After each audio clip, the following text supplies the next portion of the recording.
اے ایمان والو، دگنا چوگنا سود نہ کھاؤ اور اللہ سے ڈرو تاکہ کامیاب ہو جاؤ،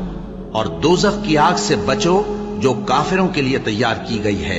اور اللہ اور اس کے رسول کی اطاعت کرو تاکہ تم پر رحمت کی جائے،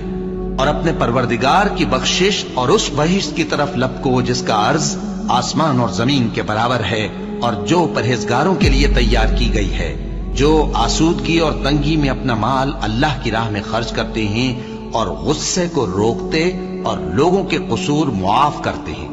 اور اللہ نیکوکاروں کو دوست رکھتا ہے۔ اور وہ کہ جب کوئی کھلا گناہ یا اپنے حق میں کوئی اور برائی کر بیٹھتے ہیں تو اللہ کو یاد کرتے اور اپنے گناہوں کی بخشش مانگتے ہیں، اور اللہ کے سوا گناہ بخش بھی کون سکتا ہے، اور جان بوجھ کر اپنے افعال پر اڑے نہیں رہتے۔ ایسے ہی لوگوں کا صلہ ان کے پروردگار کی طرف سے بخشش اور باغ ہیں جن کے نیچے نہریں بہ رہی ہیں، اور وہ ان میں ہمیشہ بستے رہیں گے، اور اچھے کام کرنے والوں کا بدلہ بہت اچھا ہے۔